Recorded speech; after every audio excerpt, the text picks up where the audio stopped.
smiling here because I want to introduce Mr. Eugene Cornelius, Senior Director, Center for Regional Economics and California Center of the Milken Institute, been a big supporter of ICSB when he was with the Small Business Administration. Now he's with the Milken Institute and he's everywhere, I have to say. But Eugene, we thank you for being here and the floor is yours.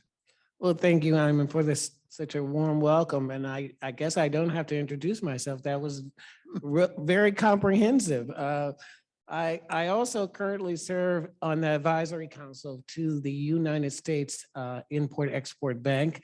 And I am really happy to serve with the administration on several issues involving economics. You know, it's interesting, the comments, and I'm glad that I was next to the last, if not the last, because a lot of the comments that were made today were really entabled into my speech. I want to point out my good friend, Vicky from Australia, which pointed out very good elements of that. And also Tom, when he just said the number of small business registrations that have occurred post COVID and the necessity for entrepreneurs.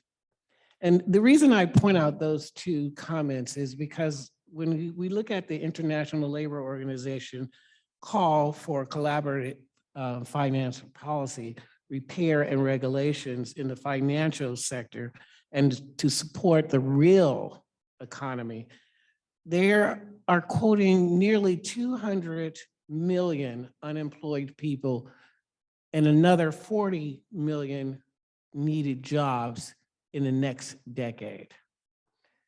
And that number increases when we get down to what you just heard about the poverty level and the necessary need to bring people out of poverty.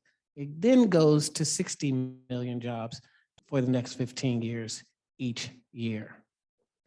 And that is very, very significant because when we look at who creates jobs, it is your small business, it is your entrepreneurs. And there's three different things I want to say in regard to that, because I don't want to repeat my speech because most of it was repeated already.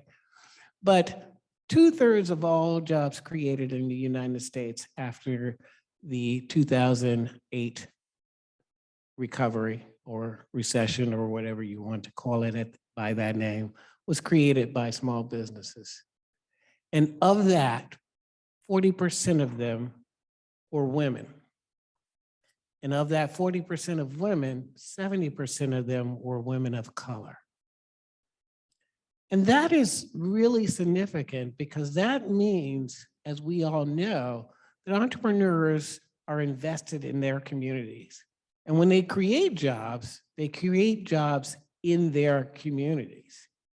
So that means the unemployment rate drops in underserved communities faster with the development and supply of entrepreneurs. And that's why as entrepreneurs has long been the pathway to economic independence and community building in this country. Yes, my sinuses are going crazy. I'm not crying, even though this is passionate. I apologize.